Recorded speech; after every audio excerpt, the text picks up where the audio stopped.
Hi everyone, welcome back to Johnny Talk Watches. So today I'm actually going to be talking about how to actually set your Hublot. If you have a similar watch as me, an Hublot Classic Fusion, whether is it I think 38 or 42 or 45 millimeters, all right?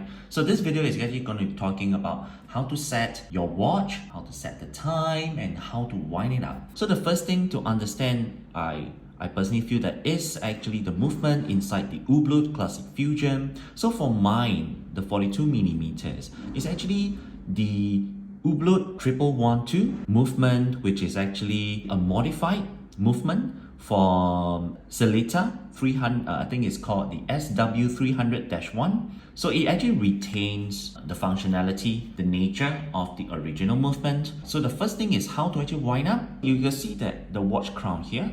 Alright, so the watch crown of the Hublot Classic Fusion, it doesn't require you to actually pop it out.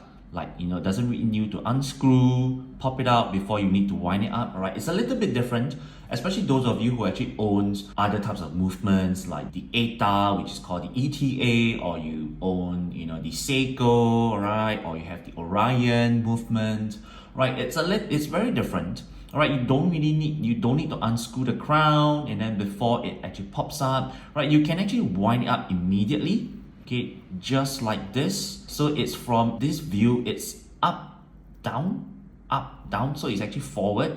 Or if you look at this direction, you're actually turning the crown clockwise. Turning about 20 times, I already turned about 5, so it's 6, 7, 8, 9, 10, 11, 12, 13, 14, 15, 16, 17, 18, 19, 20. So once you hit 20, you start to feel that, the watch is getting a bit tight. And then when you turn it and you let go, you tend to see the crown moving back. That's because it's close to being fully wind, okay? So try not to wind it too much.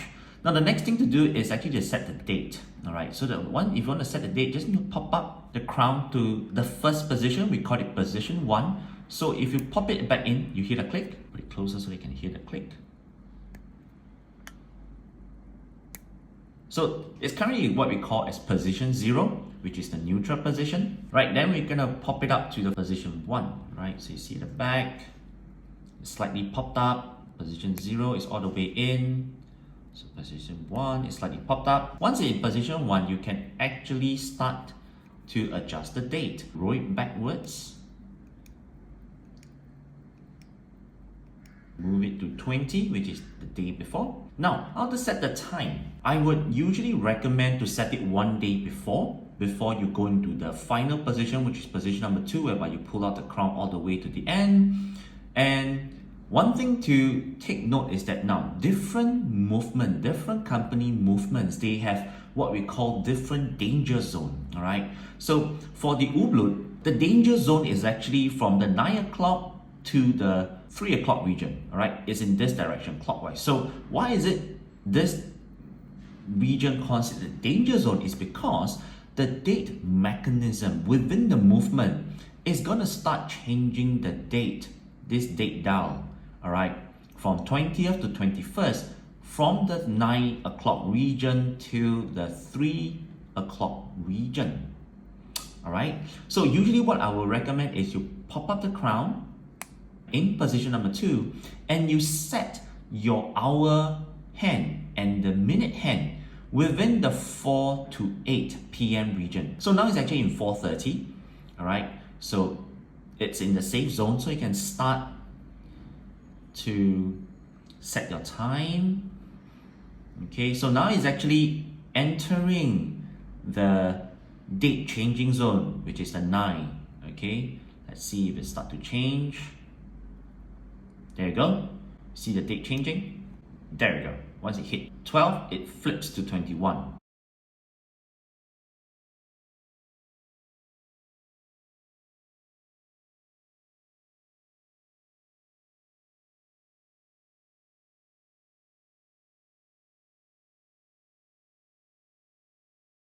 Alright, so here, then you go and set the date. Now it's about 4:30 p.m. Now it's at 3, now it's at 4, and then now it's at 1.